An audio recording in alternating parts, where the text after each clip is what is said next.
ભરેલા મરચાના ભજીયા તો તમે ખૂબ ખાધા હશે, પણ એકવાર અનોખા મસાલા સાથે અને તળવાની નવી રીત સાથે આ ભજીયા ટ્રાય કરજો, જોરદાર મજા આવશે। તો અહીંયા મેં લીધા છે 250 ગ્રામ જેટલા મોળી વેરાયટીના મરચાને સારી રીતે ધોઈ કોરા કરી લેવાના અને પછી મરચાની અંદર મસાલો ભરવા આ રીતે મરચાની એક બાજુ કટ લગાવીશું, અંદરથી બી અને નસોનો ભાગ કાઢી લેશું। તો બધા જ મરચાને આ રીતે સરસ તૈયાર કરવાના છે। હવે અહીંયા આપણે મસાલો બનાવવાનો છે, જેના માટે અડધા કપ જેટલા ચોખાના પૌવા લેશું, જેને સારી રીતે ધોઈ 5 મિનિટ માટે રેસ્ટ આપી દેશું। 5 મિનિટ પછી ધોવાયેલા પૌવાને એક મોટા વાસણમાં કાઢી હળવા હાથે થોડા મસળી લેશું। ત્યારબાદ એમાં 1/4 કપ જેટલો શિંગદાણાનો ભૂકો ઉમેરીએ, 2 ટેબલસ્પૂન જેટલા લીલા ધાણા, 1 ટેબલસ્પૂન આદુ મરચાની પેસ્ટ, 1 ટેબલસ્પૂન સફેદ તલ, અડધી ચમચી હળદર પાવડર, 1 ટેબલસ્પૂન ધાણા જીરું, અડધી ચમચી લાલ મરચું પાવડર, સ્વાદ પ્રમાણે મીઠું, અડધી ચમચી ગરમ મસાલો,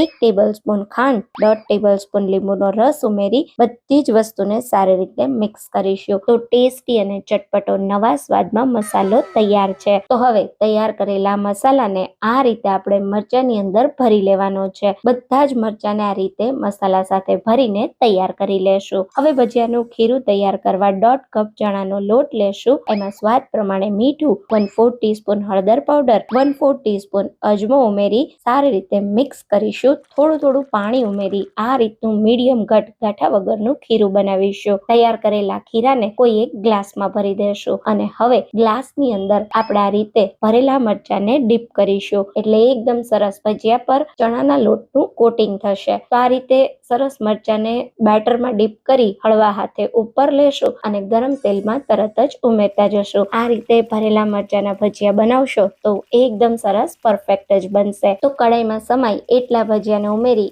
એકદમ સરસ ગોલ્ડન બ્રાઉન ક્રિસ્પી ડિઝાઇન આવે ત્યાં સુધી ભજીયાને તળી લેશો। આ ભજીયા સ્વાદમાં એટલા ટેસ્ટી બને છે ને કે તમે એકવાર ટ્રાય કરજો, તમને ખૂબ જ ભાવશે। આવો સરસ કલર આવી જાય એટલે ભજીયાને ગરમ તેલમાંથી કાઢી ખજૂર આંબલીની ચટણી કે ગ્રીન ચટણી સાથે સર્વ કરજો। ગરમા ગરમ ખાવાની ખૂબ જ મજા આવશે।